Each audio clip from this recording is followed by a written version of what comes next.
I got asked a question of how do you set a buy limit order to take advantage of a market dip.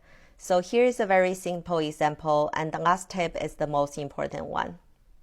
I pulled up Apple stock in my brokerage account, and you can see the current asking price is $172.58. And because we want to buy this at a discounted price, so the action would be buy, and the type will be limit instead of market price. And then you can specify at what price you want to buy this at and how many shares.